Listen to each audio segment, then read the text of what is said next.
নমস্কার বন্ধুরা, কেমন আছেন আপনারা সবাই? আশা করি ভালো আছেন। তো আজকে একটি রেসিপি শেয়ার করছি। নামও আমার জানা নেই, আমি কোনোদিন এই শাকটি দেখিও নি। তো এটি বাজারে পাওয়া গেছিলো, নিয়ে এসছে। আমরা বাঙালিরা সচরাচর আমাদের ওয়েস্ট বেঙ্গলে এই শাক দেখি না। খানিকটা ঠিক আমাদের কুলেখাড়ার মতো, কিন্তু কুলেখাড়া নয়, আবার হিংচের মতো, কিন্তু হিংচে নয়। তো এটা লোকালি ভাষা একটা কি বলছিল, আমি ঠিক বুঝতে পারলাম না।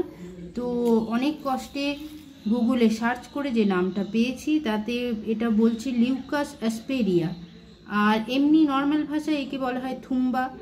আবার বেঙ্গলিতে আমাদের বলে, এটা লেখা আছে যেটা সে গুগলে, সেখানে লেখা আছে ঘাল ঘাস। আমি জানি না এটাকে কি বলে, তবে খোঁজাখুঁজির পরে কিছুই বুঝতে পারলাম না কিভাবে রান্না করে বা কিছু। তো বললো নাকি খুবই ভালো লাগে খেতে।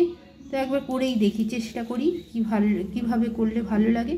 তো আমরা সচরাচর শাকটা ভাজাই পছন্দ করি, ভেজেই দেখি কীরকম লাগে। তো আপনারা যদি এই শাকের ব্যাপারে কিছু জানেন তো জানাবেন। ঠিক আছে, এটাকে এবার কাটাকুটি আরম্ভ করি। শাকটিকে আমি খুব ছোট ছোট করে কেটে নিয়েছি এবং বারবার জল দিয়ে ধুয়েছি, কারণ শাকটির মধ্যে প্রচণ্ড পরিমাণে বালি ছিল। এবারে শাকটা রান্না করছি, দেখুন কেমনভাবে করছি। কড়াইয়ের মধ্যে কিছুটা সরষের তেল গরম করে নিয়েছি, তাতে সামান্য 5 ফোড়ন দিলাম, আর একটু বেশি পরিমাণেই রসুন দিলাম, থেতো করে দিয়েছি, আর 2টি কাঁচা লঙ্কাকে চিড়ে দিলাম। রসুনটা একটু ভাজা ভাজা হয়েছে, শাকটা দিয়ে দিলাম, একটু নাড়াচাড়া করে দিই। দিয়ে দিচ্ছি পরিমাণ মতো নুন, একটু নেড়ে দেব। এবার চাপা দিয়ে দিচ্ছি। অল্প সময় চাপা দেওয়ার পরে চাপাটা খুলে নিয়েছি। দেখুন শাকটা কি সুন্দরভাবে নরম হয়ে গেছে। তো নিচেও একটু ঘাঁটা ঘাঁটা লাগছে, মানে গায়ে জড়িয়ে জড়িয়ে থাকা মতো। তো টেস্ট কেমন হবে জানি না, প্রথমবার করছি তো তাই আপনাদেরকেও বলছি। দেখুন কেমন লাগছে একটা।